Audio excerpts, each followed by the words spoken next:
This is Rich Wender, Chair of the Roundtable, and thanks for joining us for this webinar to review the American Cancer Society Colorectal Cancer Screening Guideline for Average Risk Adults that was released today. We know that we didn't make this easy on you by announcing the webinar at the last second, but we needed to honor the journal's embargo regarding the information, and we realized that announcing the webinar too much in advance might have made it more difficult. So thanks for changing your schedules at the last moment, and we're glad you've joined we're glad you've joined us.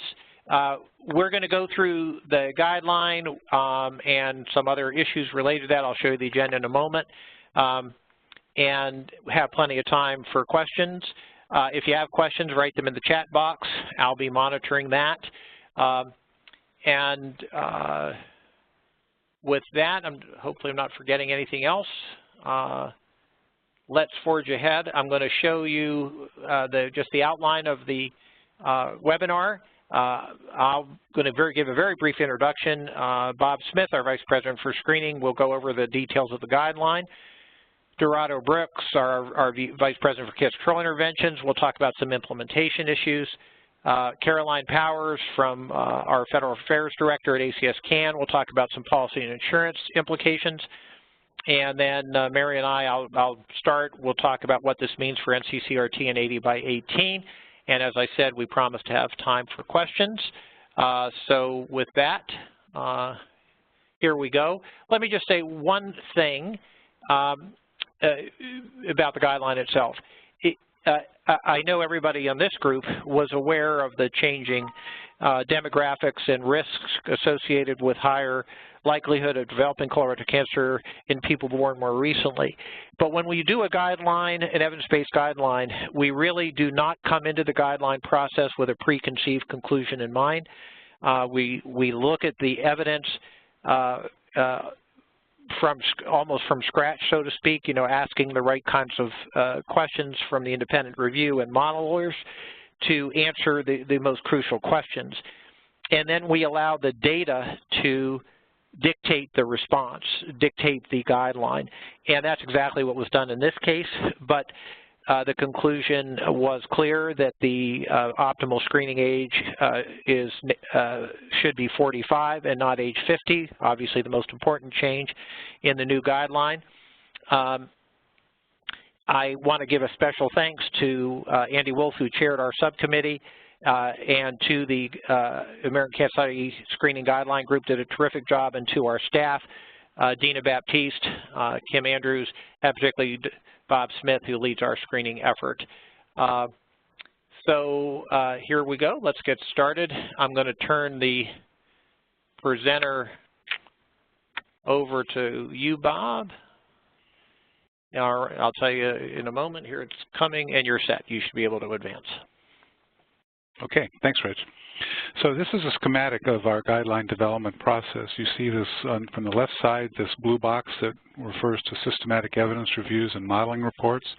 This is the sum total of the existing scientific evidence, carefully scrutinized for its robustness and its quality, so that we're only considering the very best studies and the ones that stand up to the most scrutiny. Modeling is used when we have an absence of empirical evidence, simply because we cannot have very, very large studies that answer every single question that arises, and especially when the question is a new one, such as, how beneficial would screening be if we started at a younger age? This evidence is considered by a guideline development group, which is made up of a group of generalists, but also accomplished experts in their field. These are primary care providers, epidemiologists, gerontologists, health economists, and they are the group that ultimately reaches a decision about the guideline and votes on it. They are supported by the staff, which Rich mentioned, who are non-voting members but work behind the scenes to make sure that they have everything that they need, and of course we're very active in writing the guideline.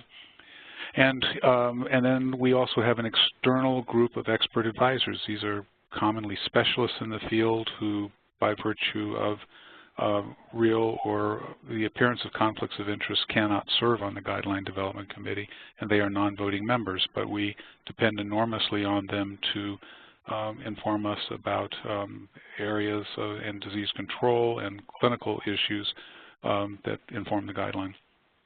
When we have a guideline ready to go, we send it to Mission Outcomes Committee to review and provide feedback. It then goes to the board for review and approval, and we then send it out again for another round of external review prior to submitting it for publication. This external review is stakeholders, so in this instance it was GI specialty organizations, primary care organizations, some federal agencies, key federal agencies such as AHRQ, the Preventive Services Task Force, the CDC, the NCI, and others, and then advocacy groups. Ultimately, it then ends up being submitted to publication, and eventually, like today, coming off embargo, and it's you know, basically the launch. Okay. I will tell you right now, it is very hard to get the cursor on this little point to change these slides. So the new guideline recommends that adults 45 years and older with an average risk of colorectal cancer undergo regular screening. Essentially, we have dropped the starting age from age 50 to 45. We recommend that adults be screened with either a high-sensitivity stool test or a structural test. These are essentially FOBT tests, or the structural examinations are colonoscopy and CT colonography and flexible sigmoidoscopy. We place a lot of emphasis on that any adult who has a positive non-colonoscopy screening test needs to be followed up in a timely manner with colonoscopy. The dominant issue of this new guideline is that the age to start screening has been dropped from 50 to age 45. And this decision was made very carefully, considering the preponderance of evidence, the quality of the data, the balance of benefits and harms, and the high value that individuals place on preventing and avoiding a death from colorectal cancer. You will notice that these guidelines have either qualified or strong after them. These days, when you are a guideline developer, you need to grade the quality of evidence. There are many different grading scales. We use one called GRADE. It essentially allows you to say whether your evidence is very strong or moderate or weak. And the quality of your evidence determines the grade of your recommendation. So when you see that we have a qualified recommendation, that does not mean it's a tentative recommendation or we're hesitant about it. We feel it is just as important a recommendation as anyone that is graded as strong, but it does have to reflect that the data are not quite as strong for a recommendation like this, or that there's a possibility that not all adults would embrace the recommendation compared with a strong recommendation. Now, for adults who we would recommend that adults continue screening between ages 45 to 75 at intervals depending upon the test that they choose, and that also as long as they are in good health and have 10 years of longevity, expected longevity. After the age of 75, between the ages of 76 and 85 years, we recommend that adults make an informed, shared decision with the aid of a physician about continuing screening, which also should be based on their preferences, their life expectancy, their overall health status, and I think most importantly, their health history. After the age of 85, we discourage screening. So for these two older age groups from 76 onward, I think we expect going forward, as people will be bringing a complete colorectal cancer screening history to the decisions at that time, we may ultimately be able to conclude that no more screening is really necessary if a person has had a lifetime of normal screening tests. There's also the issue is that people get older, and particularly after the age of 65, colonoscopy is increasingly harmful. In other words, people are just not as strong, they don't have the stamina, the colon is more vulnerable to tears and perforations, and the complications of these incidents during colonoscopy can be serious and sometimes life-threatening. So you really do not want people to go through these tests if they're not likely to benefit from them. And ideally, we would like everybody going forward to arrive at the age of 76 and at the age of 85 with a long history of colorectal cancer screening so that we can feel confident that they either do or do not need additional screening. Now, these are the options. We are emphasizing options because since 2008, we've accumulated a great deal of data that showed that adults do not all want a colonoscopy. And in fact, too often, doctors dutifully recommend a colonoscopy only to see their patient a year later and discover that they haven't had it. And they do it again and discover a year later that their patient has still not had a colonoscopy. Fact is, some people just don't want a colonoscopy. So the emphasis now is that people should always be offered either a stool-based option or a structurally based option, and actually every test that would be available to them locally. But that gives them a very simple pathway to making a preference-sensitive decision as to whether they want to undergo an invasive procedure or would prefer, at least at that point in time, to undergo a stool test. As you can see in this list here, the two basic FOBT tests should be done every year. That's FIT or high-sensitivity guaiac-based tests. The newer multi-target stool DNA test can be done every 3 years. Colonoscopy is our most common test done in this country, and it has a screening interval of every 10 years, while the other structural exams, CT colonography and flexible sigmoidoscopy, should be done every 5 years. So summing up, what's changed? We've dropped the age to start screening from 50 to 45. We now are recommending a general recommendation that adults should undergo regular screening with the test of their choice versus where we previously prioritized tests that were more effective at prevention. This emphasis on choice is intended to and expected to increase rates of colorectal cancer screening because adults will be given the option to undergo the test that is most appealing to them at that time. We provide clearer guidance about when to stop screening. We do not do anybody any favors when we promote screening or don't discourage screening when they're not likely to benefit from it.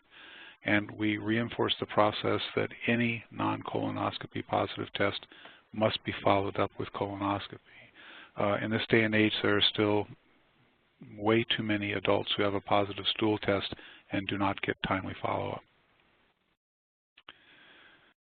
So the question is going to come up, and you'll be reading about this, how did we make this decision? Well, first of all, we use GRADE, which means it guides how we evaluate evidence and how we use those evaluations of the evidence to grade our recommendations.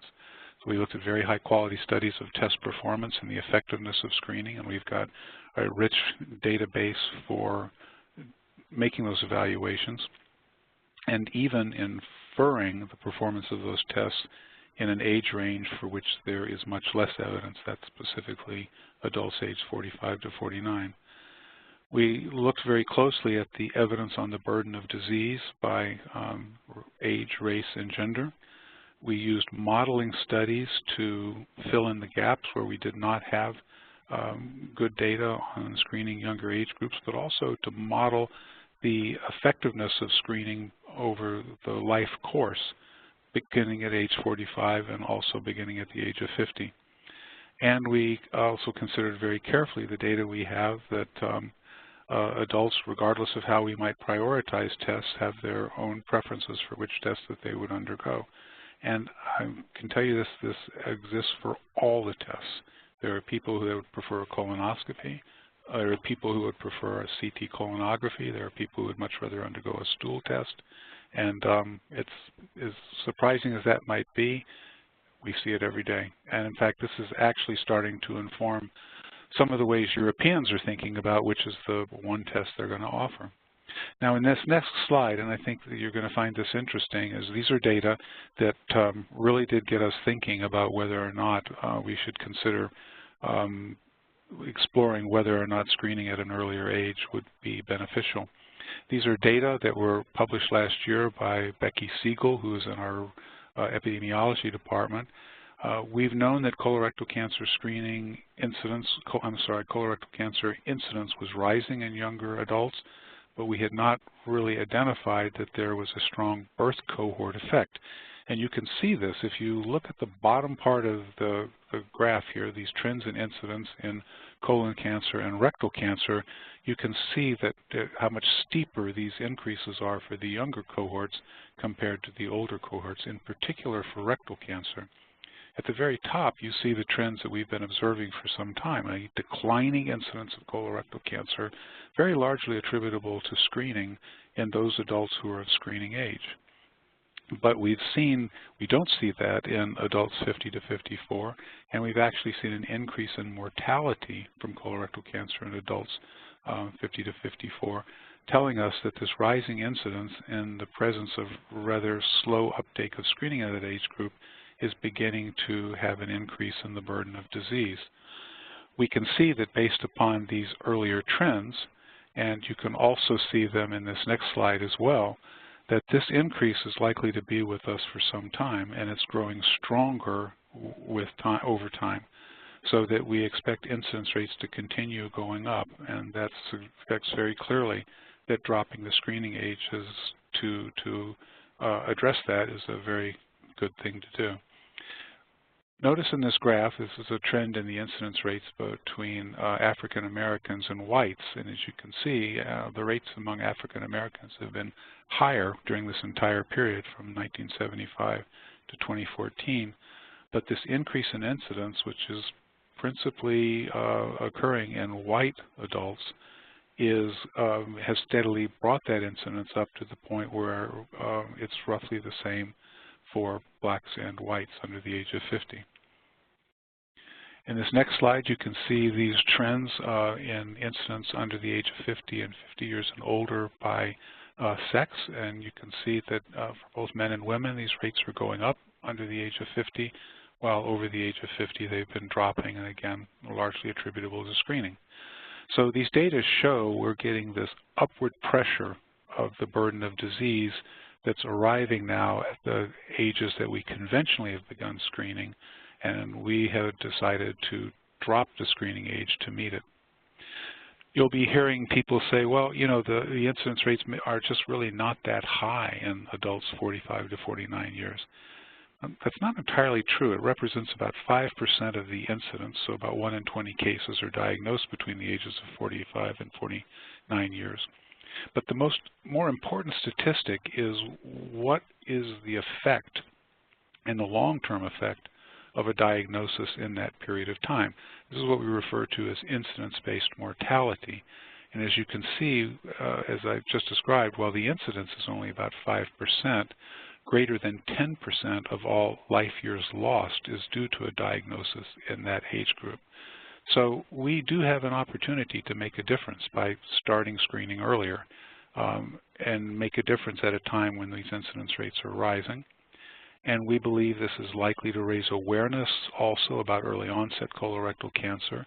And it very likely also may stimulate adults who have not started screening in their early 50s to be more attentive to the need to start getting screened more so than they otherwise would. Now these show you the improvement in life years gained based upon beginning screening at age 45 as opposed to age 50.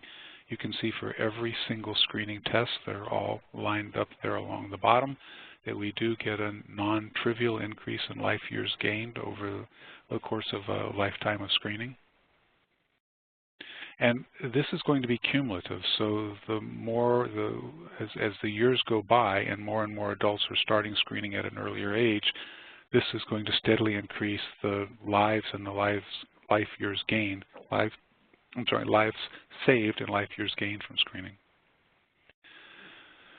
So we, using the very same modeling studies, modeling analyses that the Preventive Services Task Force used, but having adjusted the models to reflect the increased incidence rates, we saw a very strong benefit from screening starting at age 45.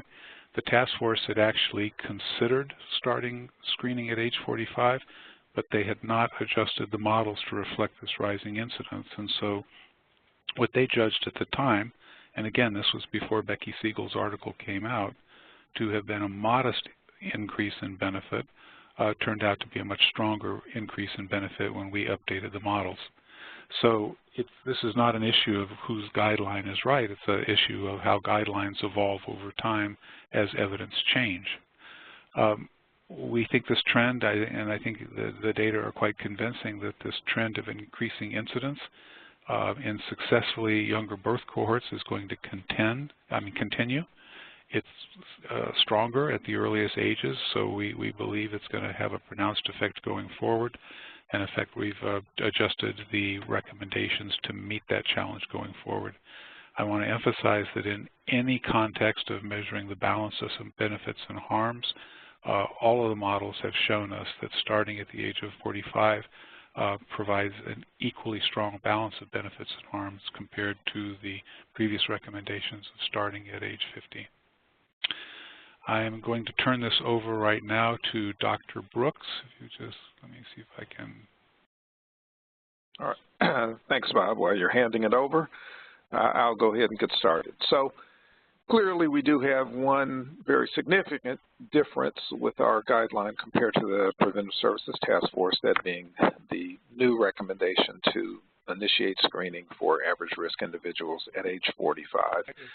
Beyond that, however, there are many more similarities than differences between our guidelines, and it's important to keep that in mind. I know that many organizations, including many that are represented on the call here, for a variety of reasons, are restricted to following Preventive Services Task Force guidelines. And from the standpoint of the Roundtable, that's okay. I mean, we've always tried to be guideline agnostic from the NCCRT perspective. So while certainly we feel that the ACS guidelines should be looked at and hopefully over time will be incorporated into practice very broadly for organizations that are continuing to use Preventive Services Task Force, we're still, the guidelines overall are still very closely aligned. We do call out specifically the importance of talking with patients about high sensitivity stool testing and structural exams as options. The task force just discusses the importance of providing options. The menu of tests to be offered are almost identical. And we do, as Bob has already pointed out, really focus on the importance of the follow-up colonoscopy after an abnormal screening exam because of evidence demonstrating that a very significant number of patients, in some settings up to half of patients with a positive fit, have no evidence of a follow-up colonoscopy within the next year. But again, overall, very similar recommendations from the two organizations. We have created a number of different resources to assist with the rollout of this guideline, and these are all available on the ACS website at cancer.org/colonmd. There's a video from Dr. Winder that gives a brief overview of the guidelines and the rationale behind these guidelines. Then there are educational materials for patients and consumers. There are materials for health providers and for practices to help introduce this information. And in addition, the guidelines development group, during the course of developing this guideline, also worked with a group at MD Anderson who are experts in informed decision-making and created decision tools to assist in the conversation between clinicians and patients around these new recommendations and to help patients decide which test is right for them. And these tools, again, are available on ColonMD. In addition, there is a paper in the CA Journal that accompanies the guidelines paper that describes the development of these tools and a little bit of the rationale and the fashion in which they're to be utilized. The modeling papers, I should also mention, that form the backbone of the recommendation for starting screening at age 45 can also be linked to from the cancer.org website. And then finally, we've developed, or we're in the process of developing, updated PowerPoint presentations to be used, one for professional audiences and the second for lay audiences to describe the updated guideline. We know that there are going to be some implementation challenges. Any sort of change ultimately leads to challenge, but with challenge there also will be opportunities. Certainly the difference in starting age between the task force guideline and that of ACS is in the short term going to create potential confusion, but over time there is also the opportunity to utilize that difference and, number one, begin to really encourage organizations that are following the task force guidelines to, at a minimum, begin screening on time at age 50. Recent evidence from Centers for Disease Control showed that only 49% of individuals aged 50 to 55 were up to date with colorectal cancer screening. So we are missing the boat in a group that we already are, for whom we're already recommending screening. So at least starting on time at 50 is one potential positive benefit. Also, educating both consumers and clinicians about this rising incidence among younger patients and about the fact that many of these younger patients actually have risk factors that should have led to earlier screening. Family history of colorectal cancer, family history of adenomatous polyps being the most common. A very significant portion of patients have these risk factors, and the risk factors either are not recorded or they're not acted on appropriately. And even more concerning, many patients who are in their 40s who present with symptoms actually end up being told by their doctors, you're too young for colorectal cancer screening, so let's not worry about it, or let's do other things, as opposed to getting the sort of workup that they desperately need.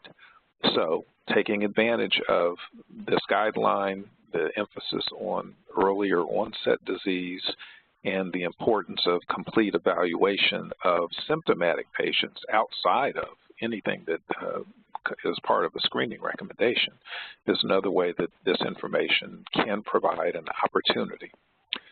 We're clearly going to have to work very hard to raise public awareness, to raise clinician awareness, particularly primary care clinicians, and acknowledge the fact that we're ultimately talking about increasing the workload for primary care clinicians by expanding the screening pool to this younger group of patients.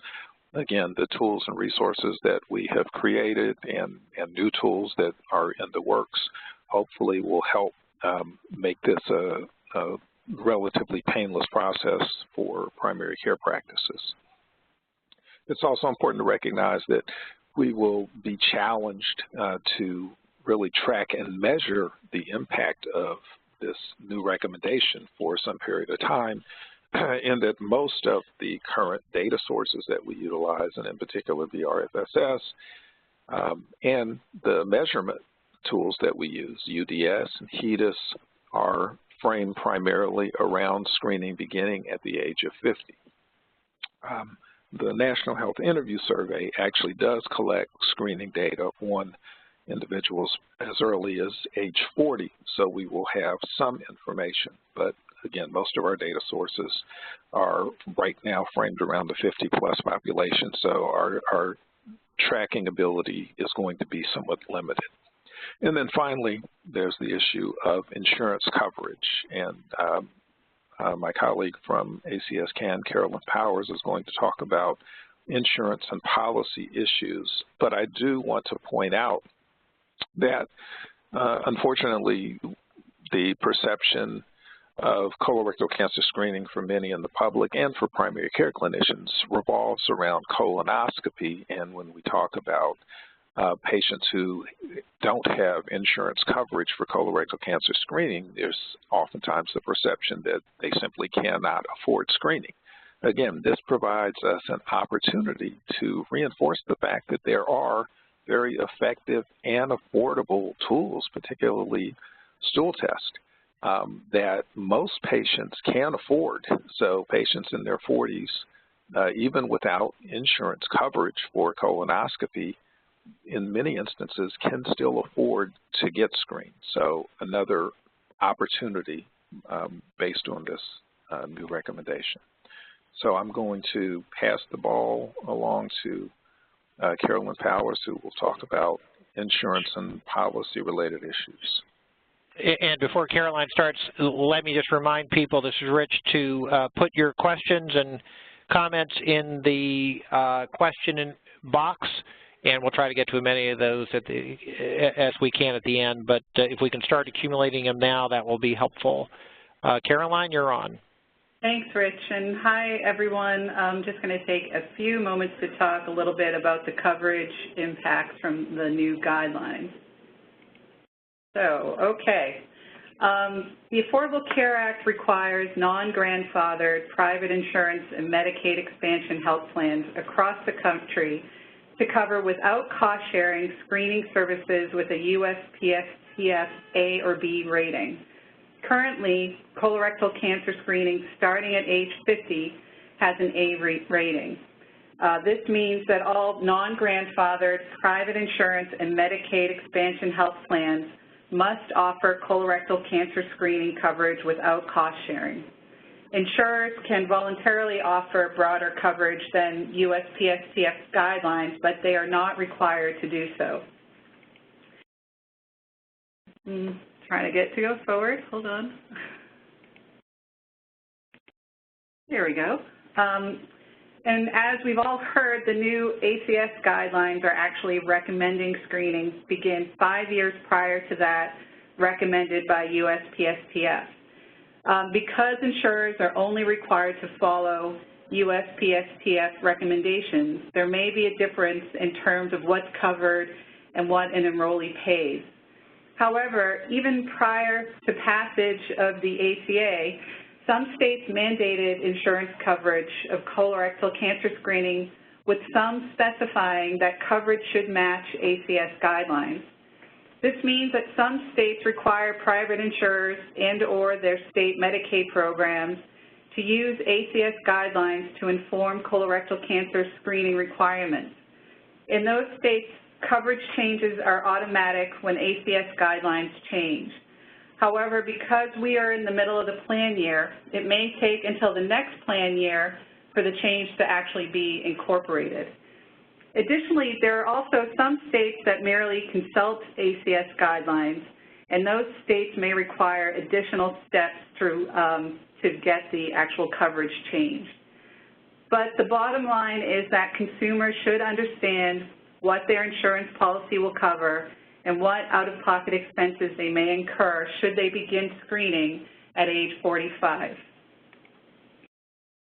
So, ACS and ACS-CAN will work aggressively to educate insurers, lawmakers, and other stakeholders on the rising rates of colorectal cancer among younger individuals, the evidence in support of screening individuals age 45 to 49, and the importance of expanding insurance coverage of screening for this age group.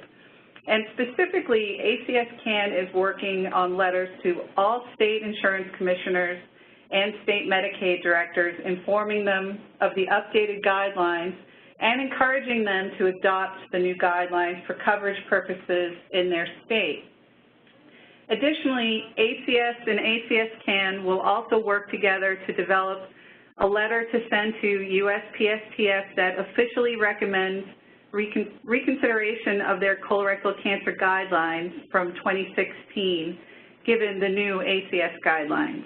However, again, the bottom line is that consumers should understand what their insurance policy will cover and what out-of-pocket expenses they may incur should they begin screening at age 45. And I think I'm giving it to Mary. You have to right-click on my name and ask that the IB, and then. Okay, it's passing. Okay. Thank you. All right, thanks, Caroline. So let's talk a lot about implications for NCCRT and 80 by 18. As you know, and Mary, feel free to come off mute and just join in with me. We can handle these together. So the NCCRT has always considered itself guidelines agnostic, which until this latest guideline wasn't that hard, but now it's a little bit more challenging. So going forward, all of the original NCCRT materials will reflect both the ACS guidelines and the task force guideline recommendation. And we will have a disclaimer saying the resource does not reflect the new. So we can't update every word in every guideline. So eventually we'll work to do that, or in every tool, I should say. So in the meantime, we'll have this disclaimer that this resource does not reflect the new 2018 ACS guideline for colorectal cancer screening.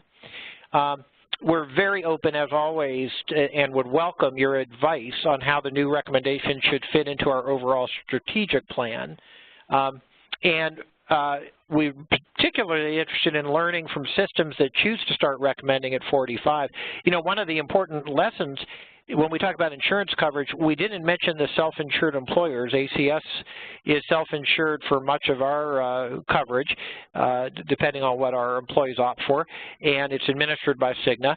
And we called Cigna and we said we want to start screening in our self-insured plan at 45, and that's in place immediately. That's in place as of today. So, but for the systems who make the change, we want to know what you're hearing, how it was received, and what advice you have for us. Now, what about 80 by 18? The specific 80 by 18, 80% goal will stay focused on adults age 50 or older for two main reasons. This is May, so we only have 6 months remaining. It's unrealistic to expect any significant uptake in screening in 45 to 49-year-olds. And as Dorado covered, the major measures that we're using to evaluate our progress are currently tracking screening for 50 and older. I think many of you realize that the Roundtable is planning to launch a new colorectal cancer screening umbrella campaign starting in 2019. We've been doing a listening tour already, but we would love to hear from you about how we should take this new guideline into account. And you should deluge Mary Dorshank with emails and questions and advice. If she can deluge you, you can deluge her. That's what I say. But Mary, please feel free to comment as well. Let me just see if we have any other slides about this. We do. Before you get to the next slide, I would just say that I think the important thing is that, you know, the work needs to go on. I mean, this is really important work, and the last thing we want to have happen is the divergent, you know, starting age to be a reason for inertia. And so, you know, I think the Roundtable has room for both. We think there's some really great evidence behind the new guidelines. We know many of our groups are going to be very passionately working to implement those. However, for very practical reasons, we know that many of you will be using the 50 starting point for some time for the reasons mentioned. So I just want folks to sort of feel the love whichever direction you're going into. You know, we're all on the same team here, and we need to go forward. And we'll be learning as we go to accommodate the different starting points. And so, you know, you can tell us if something's not working for you, if we need to change. You know, we're more than happy to adjust as we go to make sure that everyone has what they need to do their work. Thanks, Mary. Let's talk a bit about adults under age 45. And I want to emphasize that beginning starting ages for guidelines is always extremely difficult. There is no magic age for any cancer where below the age you're not at risk and you hit that age and all of a sudden you are at risk. And we particularly know that with colorectal cancer where we're seeing this elevated risk in people as young as their teenage years. we're confident from the models that 45, based on today's evidence, is the most efficient optimal age to start screening. We did ask the modelers to look at younger ages, but the number of additional screens that would have to be done relative to the benefit did not lead to the conclusion to start earlier, but that question was asked. So what are we doing at the roundtable? Well, the NCCRT Family History Early Onset Task Group has been extraordinarily active. They're really doing an incredible job. And so one of the things we're doing is putting greater emphasis that patients with symptoms, and Dorado touched on this, must have a proper diagnostic workup. And this is work that we'll try to get directly to the public, but also for clinicians.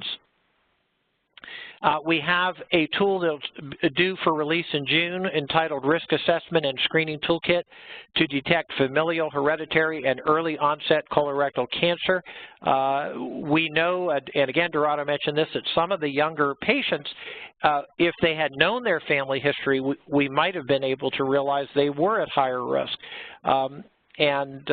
So we do want to improve that kind of identification. We've joined the Colon Cancer Challenge Foundation and Entertainment Industry Foundation's National Colorectal Cancer Research Alliance in commissioning a manuscript that will serve as a strategic plan for addressing this trend. Very excited about the quality of work that's gone into that. And we're stressing that adults of all ages should see a doctor if they experience symptoms such as blood in the stool or unexplained weight loss, not just adults, as I already said, all the way down into teenage years. So the risk assessment and screening tool, we do have a date for that launch. It's June 19th at 3 o'clock. So watch for registration information for that. Here are some emails of folks to contact with specific questions if we don't get them today. And we have about 17, 18 minutes for questions, which is great. But Bob or myself about the guidelines, Dorado as well, Dorado Brooks, dorado.brooks@cancer.org, Caroline Powers at CAN, and Mary Darshank for every question you can think of. So there are some questions that have accumulated. Please write them in, and I will address them. I already looked ahead a little bit. When I say I'll kick things off, and then I'll kind of hand them out to the panel. So if the panel can come off mute, just be quiet in the background, but then you'll be ready to go. Let me answer, in a way, many of the questions that I see here with the comment that I've shared with the media and I've shared with many other partners today. And that is, there's ample evidence that when a new substantial change in a clinical recommendation comes out, that it can take up to a decade, even longer, for practice to change. So we are not naive about the amount of time it will take to change the screening age to 45 in daily practice. We've all worked awfully hard to ingrain into the public and to clinicians that when you hit 50, you're now due for screening, and all of a sudden there's a different message that that age should be 45. So the message I've given our own ACS staff, and I would give to all of you, is to really get to know this guideline. The evidence supporting it is very, very compelling. We believe that this is the optimal screening age to start, is 45, but be realistic that this is going to take years to change, not months, but years. And I'm not suggesting that we be patient. I'm suggesting that we move with a organized plan and identify all the various barriers and obstacles, but recognize that it may need to be one plan at a time, one quality measure at a time, one guideline at a time to make it happen. So with that, let me go to the specific questions. Dan asked, where does the task force stand? We have communicated with the task force. ACS and the task force have a really wonderful collaborative working relationship together. We share evidence reviews where it's feasible. We review each other's guidelines and give feedback where it's appropriate. But they are an independent group, and they take that very seriously, and we understand and respect that. So Caroline touched on the fact that we will begin a process to have them consider reopening earlier deliberations about changing their guideline. But for now, their screening age as of 2016 is starting at 50. They did not do a model using the new updated population-wide data. So Dan then asked, we lost the sound. Okay, hopefully it's back. Molly, what kind of education is the ACS going to undertake with medical providers? If PCPs are not recognizing symptoms, not recommending the screening, do you have a plan to educate? Yes. So, you know, our health system staff has been briefed both ahead of time and today on this change. We're getting many tools out to them. And we will make this a priority, but we cannot do it alone. We're really asking all of our partners to become comfortable with the guideline, and if they're convinced to join us in doing this kind of education, it will take time. It won't be immediate, but we're very determined to do it. Caroline, where can I find out if, yes, go ahead, Mary. Molly, I would just add that new resource that Rich just mentioned for the webinar on June 19th, I think we're really hoping that will help doctors become more aware about the trend in early onset colorectal cancer. Super. Where was I here? Yes, where can I find out? Caroline, can you just comment on state-by-state data? Sure. How people will know if their state has a law that legislation that links coverage to ACS. So we've been working on this particular question for some time now here at ACS CAN, and we've put in a tremendous amount of work already to try to track down state by state what the requirements are. And we've decided to go at it because it's unclear sort of across states, and we're continuing the work. We've decided to reach out to all states on an individual basis to try to compel them to provide coverage for this age group. So I mean, the easiest sort of thing to suggest is that if you're interested in your particular state, is to go to the state insurance commissioner and start there. But you know, we're going to be acting proactively with every state as we move forward. Thanks. Next, from Thelma, I'm glad the guidelines have changed. How will follow-up colonoscopies for positive screen tests be covered in the 45 to 49-year-old group who are resource insurance poor? It's a very critical question. It's highly likely that those will be coded at this point as diagnostic if screening coverage is not there, which means that could be subject to copay, and that would be an additional barrier. So that's something that why it's so important that we try to get endorsement for the earlier age of screening. Will you get CEO Roundtable members? That's a great thought. We have not specifically reached out to them. I have a feeling that's probably not step one. We probably need to get but you know what? It's a very clever strategy. I like that. So if people have some entries into the CEO Roundtable, we do have some relationships there as well.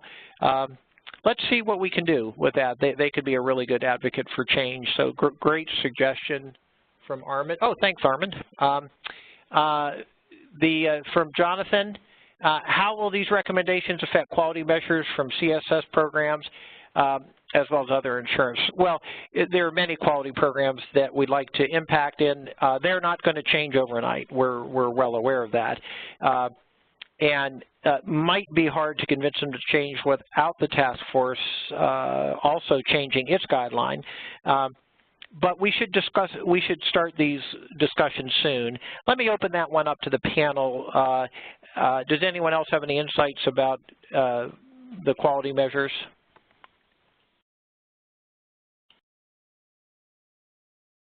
There we go. So I think we nailed that one. I mean, obviously that's going to take some time. Yeah. Go ahead, Ron. Well, yeah, UDS is clearly tied to the task force. So until the task force acts, it's highly unlikely that UDS would change.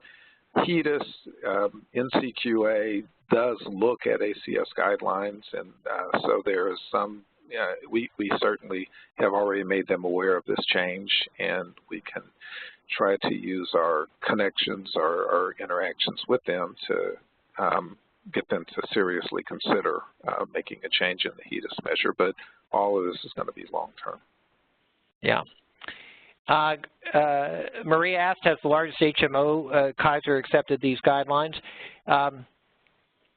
I think it's fair to say that since they were embargoed until today, that no insurer has accepted these guidelines.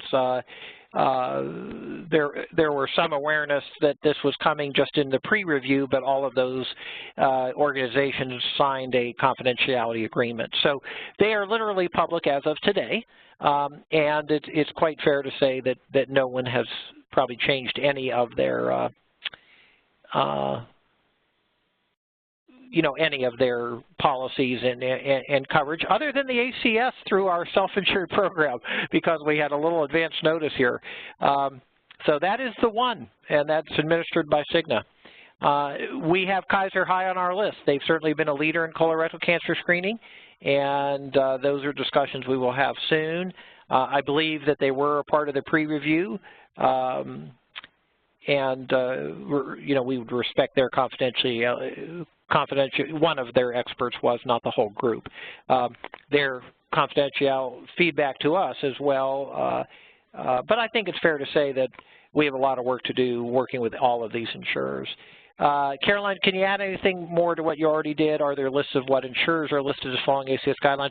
I don't think there are specific insurers. I think that what Caroline was referring were state legislation that apply to insurers functioning in that state. I don't think it's a list by insurer. Is that correct, Caroline? That is correct. It's state law that oversees the insurance products that are sold in that specific state. Yeah, and then the next two comments were responses by you. Thank you for that. That just said we've done a lot of research, still unclear exactly what the implications are for a particular state. Why would physicians, this is from Ryan, why would physicians recommend that a patient complete a FIT if they have no access to an affordable colonoscopy? This has been a critical question across the entire nation, and the single greatest barrier to improving colorectal cancer screening in low-income populations, and particularly in the uninsured, is the availability of colonoscopy, of affordable colonoscopy, which often means free. Mary, could you comment a bit on some of the tools that we have available on the NCCRT to address this? And Dorado, please, as well. Yeah, so, it's certainly one of the harder challenges to address, but the Roundtable has launched 3 links of care pilot programs where you have a model in which the FQHC builds relationships with the hospitals and specialty providers to try to get everyone to, in a fair fashion, donate a limited number of free or low-cost colonoscopies. We have learned a lot through those pilots, and all 3 have had a substantial number donated and seen screening rates go up. We are in the process of developing what we're calling our links of care curriculum, so we can take all that learning and pass it out to all of you. Again, it's not an easy solution. It's not like flipping a switch, but these models do work if folks commit to them and are committed to building the relationships and the systems that they need to be good partners to their local GIs and hospitals. Yeah, and actually, I wanted to take a slightly different tack on that, Rich. And yeah, please do. Two things. One, recognize that 80% of the unscreened individuals actually have insurance. And when we're talking about this 45 to 49-year-old age group, because of the issues that we've already talked about with ACA, et cetera, they may not be insured for a screening colonoscopy. But here's where the insurance company, because they've treated the follow-up colonoscopy after a positive FIT routinely as a diagnostic procedure, well, then they should be covered. So if you're 45 years old and you have a positive FIT and you have insurance, if your insurance company traditionally codes that as a diagnostic, exam, your coverage, you should be covered for that colonoscopy. Yeah, I agree completely. I've made that point all day with media and over the past week, but even the copay could be an issue. So, you know, depending on what, yes, but in your insured population, yes, what you said, absolutely correct. Absolutely right. So I suspect it will be covered, you know, if there's a positive fit. Much harder for the uninsured, I think. Okay, let's see where we were. Oh, sorry. Yes, is there a link of materials I can provide to my medical directors on your evidence for the change? So Bob, could you just comment what kind of information will be available in addition to the article itself? The guideline is long because we addressed so many of these questions that we knew were out there. But it's so well done and very compelling. That may be your best piece of as well. And but there are some other resources and evidence that will be available. Bob? Yeah. So Bob had to hop off for an interview. Well, no, I'm back. It was. Since he's answering, that's good. Interesting. Yeah. I'm doing two things at once. So there's a commentary, which I think is a very nice, short, descriptive explanation for why we made the guidelines change and how primary care providers in particular should think of it. There's also a patient page, which provides essentially simple guidance on the new guideline and the change that is suitable for patients. We have also produced a number, and it also describes the decision aids that are going to be available you know, for doctors to use with patients to make decisions about the tests that they're going to choose. And of course, in this issue, there is there's an annual article that we write every year on sort of the current status of ACS guidelines and select topics in cancer screening. That's something that's appeared in CA every year since 2000, I believe. Like we say, it makes this issue particularly good to take to the beach. Exactly. This is an amazing issue of CA. A lot of good articles, stuff on tobacco as well. Hope that helps a bit. Let's see. Not sure if I missed this information or if it was discussed. Does this also lower the suggested screening age to 40 for African Americans? Yeah, Bob did go over this data. It's very, very interesting. This was one of the first questions that the guideline committee examined, whether the screening age should be lowered in African Americans from 50 to 45 or even lower. And what the new data show, and Bob showed a slide with this, is that in fact most of the increase in risk in lower in younger under 50 populations actually is occurring in the white population. It's not much change has occurred in the black population, so that we're not seeing much disparity at all in risk in younger populations anymore between white and black populations, but it's for exactly the wrong reason. It's not that the risk for blacks has come down, it's that the risk for whites has come up. And that's why this guideline, the models indicated and the guideline group concluded that the optimal age to start screening everybody is age 45. And the data is essentially the same for blacks and whites. And it's just the way we mentioned that 40, the trade-off between the number of screens and the benefit is too low. It's not a good enough trade-off. That's equally true for blacks and whites. So the recommended starting age for everyone is 45, not 50. We're coming up right to the end. Let me see if there's anything else. Yeah, well, coverage for screening colonoscopy that results in polyp removal extend to the 45-49 group. That's a terrific question. Since it's not at the moment covered by the Affordable Care Act due to the task force linkage, I'm tempted to say no, but that's going to be a very interesting question, and my guess is it's going to be a bit of a hodgepodge depending on how things are billed and how things you know, just how each payer handles it, but it's an excellent question. were the insurers presented with the change today? No, this belongs to CA as the journal, and it's first published in the journal, then distributed, of course, enormous media coverage. The moment I get off, I'm on some more media coverage. So we didn't, have a formal presentation, but that work will have to begin going forward, and we appreciate everybody's help in doing that. And there are a few other responses just about the difficulty of getting colonoscopy for people with the positive fit, which we have seen, and a number of thank yous. So thank you for what all of you are doing every day. Thanks to our panel. Thanks to our guideline group. Thanks for joining the webinar today. This is the beginning of a long journey. Any change in guideline, as Dorado alluded to, always demands quite a concerted and sustained effort to turn it into real practice change. But the evidence is clear that this is the optimal age to begin screening, age 45, and there are real people, real lives who will benefit from this change, and that is it's knowing that will drive all of us forward to make sure that everybody who needs to be screened has that opportunity. Thank you all for participating today, and we'll interact with you all again soon. Bye-bye.